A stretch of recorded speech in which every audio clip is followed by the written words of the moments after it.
У Джона была только одна цель – выяснить причину смерти своей матери. Единственный способ сделать это – раскопать ее могилу двухдневной давности. То, что он обнаружит, когда поднимет крышку гроба, повергнет вас в ужас.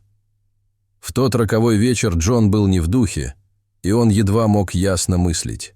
Он трижды быстро постучал в дверь похоронного бюро и, не дожидаясь ответа, распахнул ее с лопатой в руке. Он вошел в офис и увидел старика, неторопливо сидевшего за столом.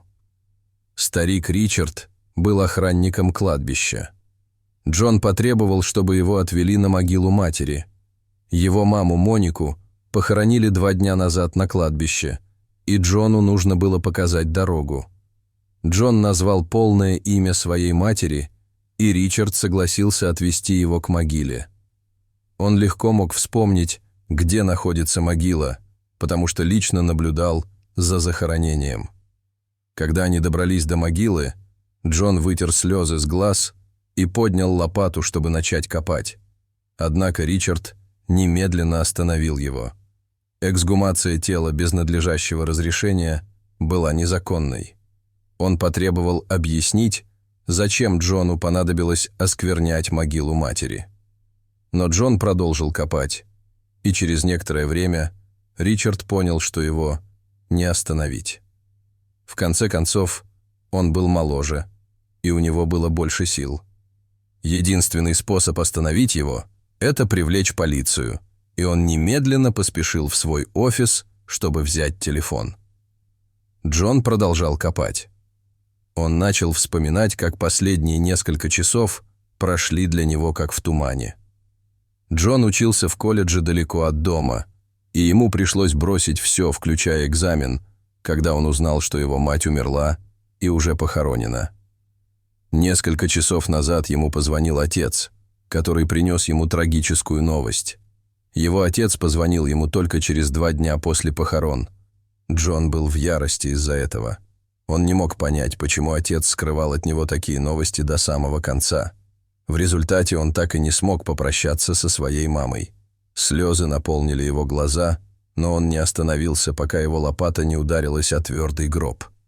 Он тут же отбросил лопату и уже собирался вскрыть его, как вдруг воздух наполнился воем сирен. Полицейские поспешили к нему, и прежде чем он успел что-либо предпринять, его повалили на землю, а руки сковали наручниками. Ричард появился позади них с телефоном в руке с извиняющимся взглядом. Он чувствовал, что у него не было другого выбора, кроме как сообщить о сложившейся ситуации. Эксгумация тела без надлежащего разрешения была серьезным правонарушением, и он, как охранник, был обязан сообщить об этом.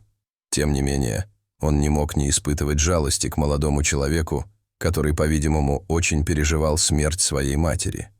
Полицейские начали допрашивать Джона, требуя ответа, зачем ему понадобилось осквернять могилу своей матери. Джон упал перед ними на колени и разрыдался, из его глаз потекли слезы. Он признался, что ему было трудно поверить в то, что у его матери случился сердечный приступ со смертельным исходом. Никаких признаков этому не было. Его мать была здоровой женщиной, жизнерадостной и никогда не позволяла трудностям одолеть ее. Джон счел ее смерть подозрительной. Она внезапно умерла, и через день ее похоронили. Все это доказывало ему, что происходит что-то подозрительное, и он не собирался останавливаться, пока не докопается до сути. Однако, хотя полицейские и понимали, что он скорбит по своей матери, они не могли позволить ему просто так осквернить могилу. Если он заподозрил что-то подозрительное в смерти своей матери, он был обязан сообщить об этом, чтобы можно было принять соответствующие меры. Джон умолял их позволить ему хотя бы открыть гроб, хотя бы для того, чтобы в последний раз взглянуть на лицо своей матери. Полицейские были тронуты его словами, но все еще колебались. Они не хотели нарушать закон. Тем не менее, могила была уже вырыта, и оставалось только поднять крышку. Джон решил, что если он продолжит умолять, они, возможно, позволят ему увидеть маму. Удача была на его стороне. В конце концов, полицейские согласились позволить ему в последний раз взглянуть на свою маму. Он, пошатываясь, подошел к могиле и осторожно спрыгнул в яму. Полицейские стояли рядом, в то время как Ричард тоже стоял на краю могилы с мрачным выражением лица. Джон осторожно взялся за крышку и открыл ее. С тяжелым сердцем он посмотрел на лицо своей матери. Она выглядела такой умиротворенной даже после смерти, и это разбило ему сердце. Переполненный эмоциями, он взял ее руку и сжал. Затем он напрягся, когда в ответ получил пожатие. Внезапно его мать вздрогнула, и ее глаза распахнулись. Ее пересохшие губы приоткрылись, когда она втянула воздух. Офицеры потрясенно ахнули, в то время как Джон не мог поверить своим глазам. Полицейские немедленно вызвали скорую помощь, и Моника была доставлена в больницу для оказания неотложной помощи. Джона доставили в участок для дачи показаний. Он не мог понять, как его мать оказалась похороненной заживо, и как врач подтвердил, что она мертва. Все, что с ним происходило, было просто странным, и он с трудом мог это осознать. Но самым важным было то, что его мать была жива. На следующее утро пришло заключение врача, и они поняли, что у нее никогда не было сердечного приступа. Вместо этого они обнаружили в ее теле большие дозы седативных препаратов, и если бы ее не обнаружили в тот день, она умерла бы по-настоящему. Это перевернуло дело с ног на голову, и оно стало рассматриваться как покушение на убийство.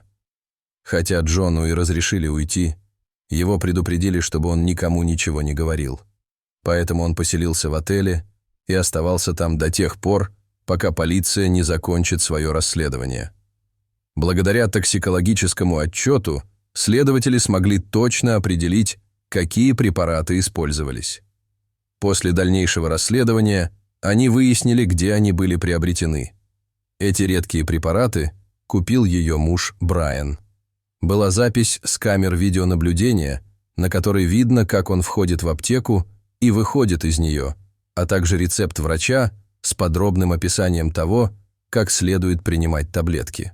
Этот ошеломляющий факт закрепил за Брайаном статус главного подозреваемого в покушении на убийство Моники. Дальнейшее расследование показало, что 2 месяца назад Брайан застраховал жизнь Моники. Если с ней что-нибудь случится, он получит солидную сумму денег. Это послужило мотивом для полицейских, и они немедленно получили ордер. Брайана арестовали той ночью, когда он ходил за покупками в торговый центр. У него даже не было возможности убежать, так как он был немедленно окружен и арестован. Его доставили в участок и допрашивали в течение нескольких часов. Сначала он отрицал эти обвинения, но как только узнал, что Моника жива, и на записи камер видеонаблюдения было видно, как он покупает препараты, он не выдержал и взмолился о пощаде. Он сказал, что в его планы никогда не входило убивать Монику. Это было крайним средством. Его любовница забеременела и начала требовать деньги. Он любил ее так сильно, гораздо больше, чем свою жену, что едва мог сопротивляться ее требованиям. Женщина разработала тщательно продуманный план, как оформить страховку для Моники, а затем убить ее, отравив ее любимый напиток. Брайан обливался слезами и молил о прощении. Слушая признание отца, Джон чувствовал, как рушится его мир. Он не мог поверить, что его отец готов был пойти на все, чтобы раздобыть денег для любовницы. Он не испытывал ничего, кроме отвращения, когда его отца в конце концов увели в наручниках и посадили за решетку. Через несколько дней ту женщину арестовали, когда она пыталась бежать из страны. Ее также приговорили к тюремному заключению. Позже Монику выписали из больницы. Она гордилась своим сыном за то, что он смог докопаться до истины. Они вместе вернулись домой и попытались привести свою жизнь в порядок. Дорогие зрители, что вы думаете об этой истории? Расскажите, пожалуйста, в комментариях. А если вам понравилось это видео, то ставьте лайк и подписывайтесь на наш канал. До свидания.